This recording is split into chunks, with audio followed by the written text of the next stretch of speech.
Have you ever met someone who drains your energy the moment they walk into the room? No matter what you say, they twist your words, test your patience, and feed on your reaction.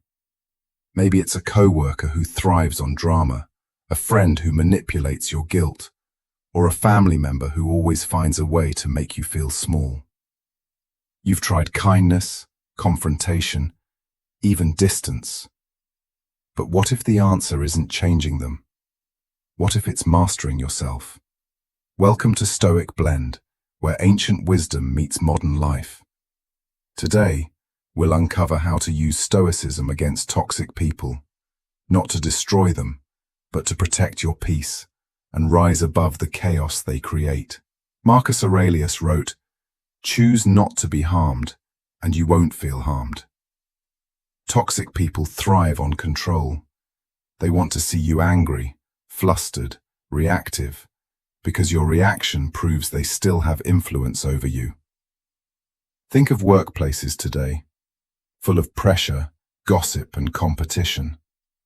In such places, your calm becomes rebellion. The Stoic way is simple. Pause before reacting. Silence is not weakness, it's strategy. When you stop reacting, you take away their power supply. That's how to use Stoicism against toxic people. Starve them of the drama they crave. Epictetus taught, "Some things are up to us, and some are not." You can't control how a toxic person acts, but you can control what you allow into your life. In today's world, where social media fuels outrage, people mistake opinions for obligations. You don't owe anyone your emotional energy. Set boundaries like a Stoic, clear, calm, consistent. When they raise their voice, lower yours.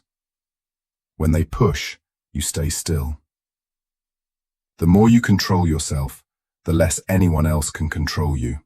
Marcus Aurelius faced betrayal within his own circle. Yet he didn't seek revenge. He sought understanding.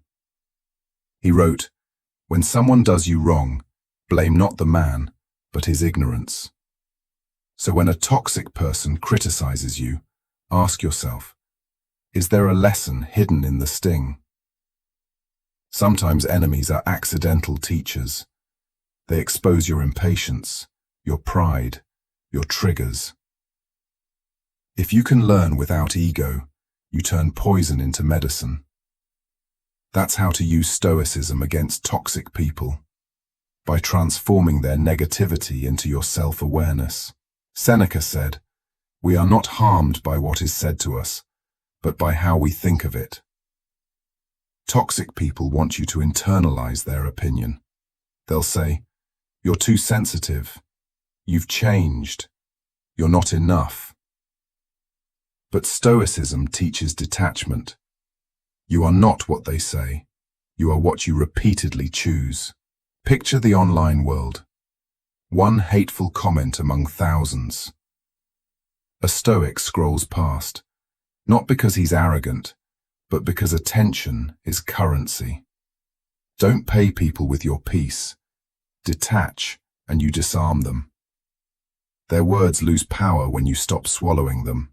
Marcus Aurelius often wrote that adversity reveals character. Fire tests gold.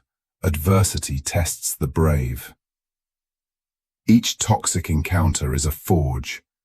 You either melt or you harden into strength.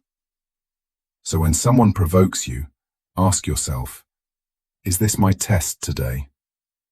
Maybe it's your moment to practice patience. Maybe it's your reminder to breathe before speaking. Every toxic person becomes a mirror, showing how far you've grown. That's how Stoicism turns frustration into training. Stoicism is not about tolerating abuse. It's about choosing peace over pride. Marcus wrote, "Withdraw into yourself, for there is no haven more peaceful than a calm mind." Sometimes the wisest response is no response. To quietly exit the argument, the relationship, or the situation that drains your soul. In your job, that might mean walking away from gossip. In your personal life, it could mean fewer texts, fewer explanations. Leaving doesn't mean you stopped caring. It means you started caring for yourself. And when you remove toxicity, you must replace it with virtue. Otherwise, emptiness will invite chaos back in. Fill your silence with reading, reflection, movement, gratitude. The Stoics began each day journaling, not to complain, but to prepare. Seneca advised, associate with those who make you better. Surround yourself with people who speak with honesty, not hostility, who challenge your mind, not your peace. True Stoicism isn't isolation, it's elevation. Let's recap. To use Stoicism against toxic people, recognize that reaction is their fuel. Define what's yours to control. Reframe every insult as a lesson. Detach from their opinions. Reflect on each test as training. Distance yourself with grace, and replace negativity with virtue. In a world full of noise, your calm becomes your revolution. That's how you win, quietly. If this message resonates with you, remember, the Stoics never tried to control others. They mastered themselves. Like, share and subscribe to Stoic Blend for more lessons on protecting your peace in a chaotic world. And tell me in the comments, which toxic situation in your life will you handle differently, starting today?